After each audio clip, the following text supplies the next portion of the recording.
Hi, my name is Helmut Flasch, and today I'm going to talk about a question which I get frequently asked. In fact, I get it asked so often right now, it's not even real. And the question by dentists, doctors, by the way, also by many other small business people, but dentists and doctors is what we work with. The question I get asked is, are there still any good patients out there? Are there still patients left out there? There is such a bad economy. All my friends in the field are crying. Are there patients out there? My answer is plenty. My answer is also not as many as before, but that doesn't matter, since you never ever could service all the patients in your neighborhood anyway. It's not possible. Every doctor has approximately anything between 10 and 30, sometimes more, of people delivering the same service he delivers in the area, like a 5 to 10 miles radius from where one usually draws patients.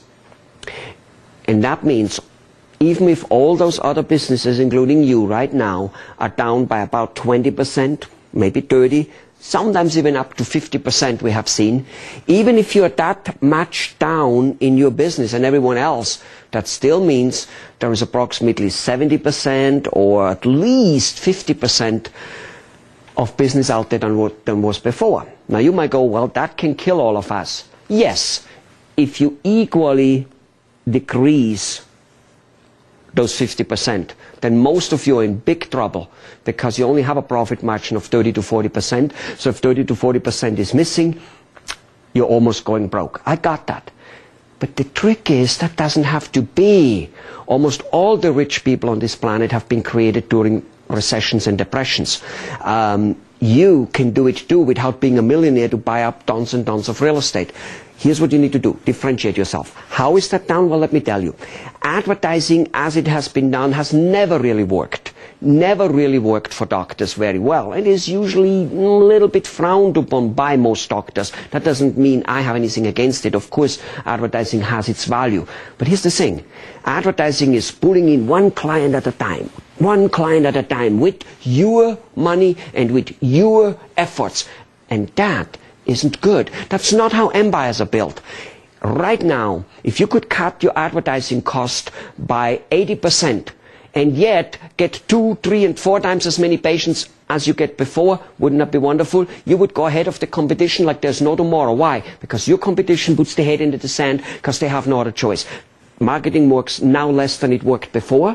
Marketing never worked too much, so they just don't do it. They do what everybody does. Let's sit quiet, let's run and wait this whole bad thing out. By the time 2 to 3 years have been gone and the bad thing is over, they will be so dry they won't even have money to get it moving after it gets good again. What you need to do is not to use your money and not to use your effort in advertising. Basically, don't buy yourself a whole freighter to then ship a little container. No, you go and lease a freighter which already existed, but don't even lease it.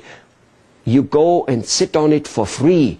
You know, like in the old days when you could go and get a standby ticket because there was empty space and you could just be on it for extremely little money? Well, that way marketing can be done. You can use existing marketing campaigns from large companies and from small companies, from people who are already doing it, spend already money, and you can jump on that train for literally next to nothing, sometimes even get paid for it. And you will be marketing to people sticking out. There is more to that, a lot more to that. You can get a whole dozen of videos on anadvertise.com/free. It's anadvertise.com/free. Go there and you will find out a dozen free videos like this, some of them a little bit longer, explaining you how, where, and what to do in an economy like today. How do I get free patients without ever advertising? Thank you. See you there.